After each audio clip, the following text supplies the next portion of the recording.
สังฆังสรณังคัจฉามิอิติปิโสภะคะวะ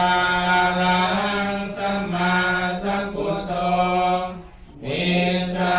จารณะสัมปันโนสุขโตโลกวิทูอานุตตโรปุริสธรรมสารถิสัทธาเทวมนุสานังพุทโธภควาติกายนวาจานวเจ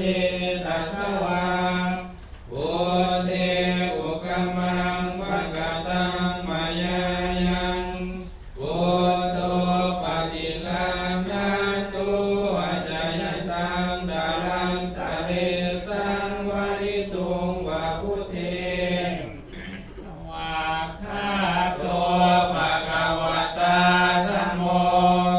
สันทิติโกอาการิโกเอหิปัสสิโกโอปนัญิโกปัจจตังเวทิตาโพวิญโยหิติกายนวาจานวเจตสวาธัมเมกุกมังภกตังมายายังธัมโมปฏิกัมนันตุอาจายตังดารันตะเรสังวริตุงวะธัมเมสุปฏิปันโนภะคะวะโตสาวกสังโฆโอสุปฏิปันโนภะคะวะโตสาวกสังโฆยายาปฏิปันโนภะคะวะโตสาวกสังโฆสามีจิปฏิปันโนภะคะวะโตสาวกสังโฆญาติตังจัตตาริปุริสายุคานิอัตถาปุริสาบุคลาเอสาภะคะวะโตสาวกสังโฆอาหุนายโยปาหุนายโยตาทินายโย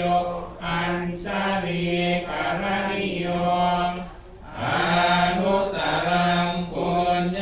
เกตังโลกัสสาติอาเยนวาจานวเจตสวาสังเฆ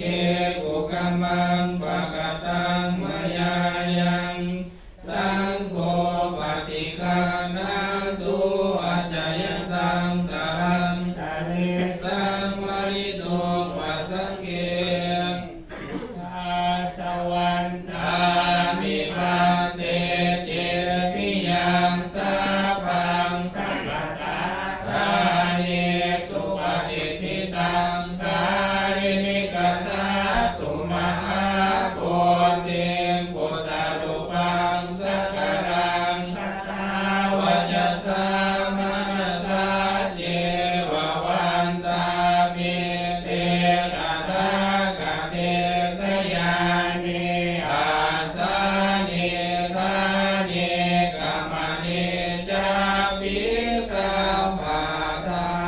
งอุคคาสวันทามิปันเต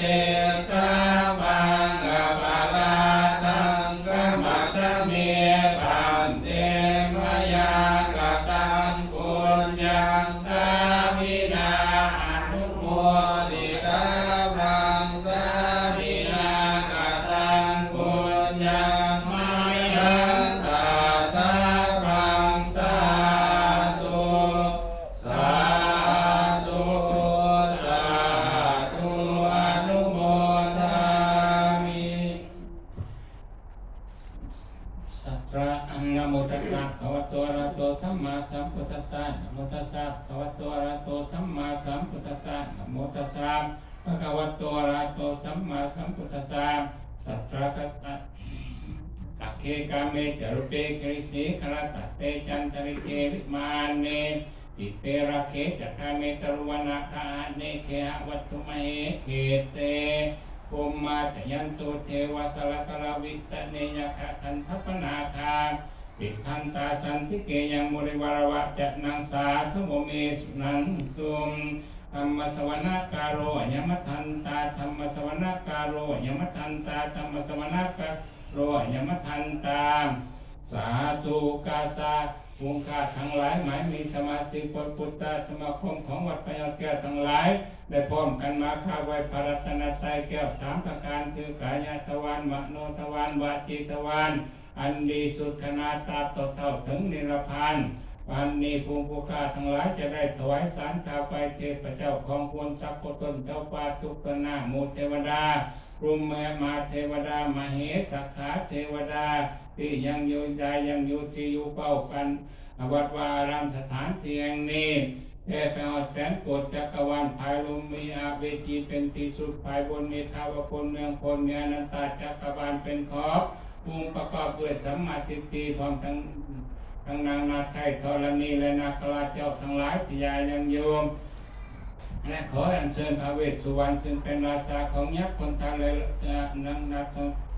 ที่อยู่ใกล้และอยู่ไกลเมื่อได้ฟังเสียงผู้ข้าอัญเชิญแล้วขอจงเสด็จลงมานังสถานที่แห่งนี้และตั้งโสตาประสาททองทั้งสองอันเป็นภาสนะทองของอับซึ่งงามสินหาประการนำหลวงผู้ข้าทุกอาทุกองค์ทุกตนเดก็ขาเทินต่อไปสมทานสินห้ากันก็